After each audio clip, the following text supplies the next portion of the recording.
ఒక కథ చెప్తా. అక్కడ ఒక కొమ్మ మీద గొంగులు పురుగు ఉన్నది.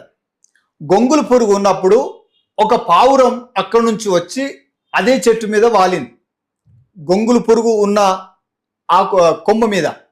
అయితే గొంగులు పురుగును చూస్తే దాన్ని చూస్తేనే అసహ్యంగా ఉంటుంది.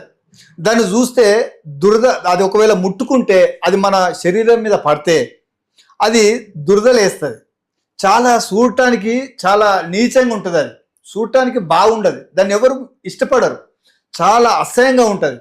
కానీ అయితే అలాంటి జీవితానికి ఈ పావురం, తెల్లటి పావురం వచ్చి, ఏందే గొంగులు పురుగు, నువ్వు ఇంత గలీజ్గా ఉన్నావు, ఇంత నీచంగా ఉన్నావు, ఇదేం పుట్టుకనేది, నువ్వు అసలు పుట్టుడే కాదు భూమి మీద, ఇదెందుకు బతుకునేది, నీ బతికేనా, నన్ను చూడు ఎంత బాగున్నా, నేను ఎంత అందంగా ఉన్నా, అసలు నా ఎంత అందంగా నువ్వు ఉన్నావా, నన్ను ఎంతమంది ఇళ్ళల్లో అక్కడక్కడ ఫోటోలు పెట్టుకుంటారు, నిన్నెవరన్నా పెట్టుకుంటారా అని ఎగతాళి చేసేది ఆ పావురం ఆ గొంగులు పురుగును.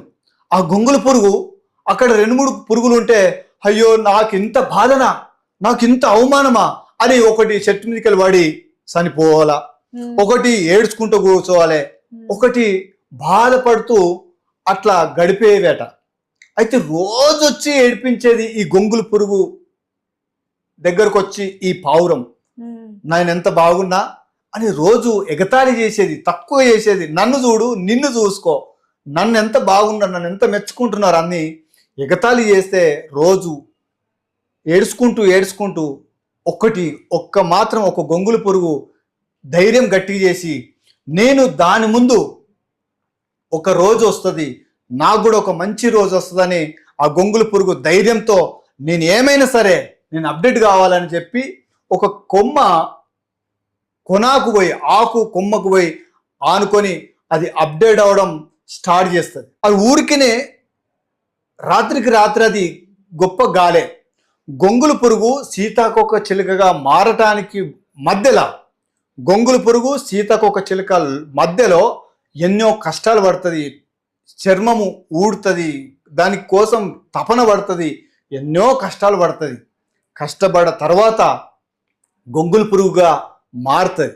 మారిన తర్వాత మరలా ఒకరోజు పావురం మెల్లగా ఆ కొమ్మ మీదకి వచ్చి, అరే ఎక్కడ పోయింది ఈ గొంగులు పురుగు, ఎక్కడ, అరే నేను ఏడిపోయేదానికి ఎవరు కనబడతలేరు అని ఆ పావురం ఎంతో బాధపడుతున్నది. ఎక్కడ కనబడతలేదు అంటే ఆ సీతకొక చిలుక ఏమంటదంటే, హాయ్ పావురం అంటే, నువ్వెవరు అంటే, ఇన్ని రోజులు నువ్వు ఏడిపించిన చూడు, నేనే గొంగులు పురుగును, ఇప్పుడు సీతాకొక చిలుకగా మారిన అని అది అన్నప్పుడు, నీకు ఒకటే కలర్ ఉన్నది కానీ నాకు ఎన్ని కలర్లు ఉన్నాయి, ఇప్పుడు చూడు నేను ఎంత బాగా ఎగరగలుగుతున్నా, నీకంటే కలర్లు ఎక్కువ ఉన్నాయి అని ఆ పావురంకు అన్నప్పుడు దాని ముఖం కింద దించుకొని ఏడుపు ముఖంతో వెళ్ళిపోయింది. అంటే దీని ద్వారా మనం నేర్చుకోవాల్సిన జీవిత పాఠాలు, గుణపాఠాలు ఏంటంటే, మనం ఎక్కడైతే అవమానపడ్డామో, ఎక్కడైతే నీచంగా ఉన్నామో, ఎక్కడైతే మనము తక్కువ చేసి మాట్లాడతారో అక్కడనే మనము అప్డేట్ కావాలి, అక్కడనే మనము సక్సెస్వంతులుగా తయారు కావడానికి మనం పురిగొల్పుకోవాలి, అప్డేట్ నేర్చుకోవాలి.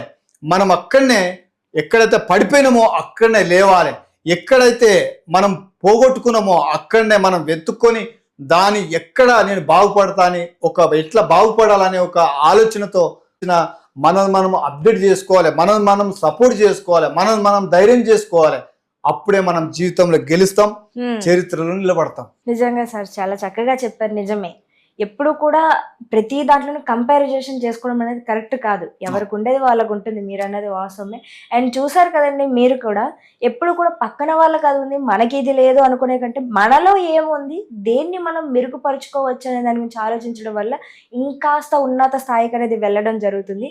అండ్ ఈ వీడియో మీకు ఎలా అనిపించిందో కామెంట్ సెక్షన్లో కామెంట్ చేయండి. అండ్ ఇలాంటి మరెన్నో వీడియోస్ నేను మీ ముందుకు ఎప్పటికప్పుడు తీసుకొస్తూనే ఉంటాను. And today this video guys, నమస్కారం, సెలవు.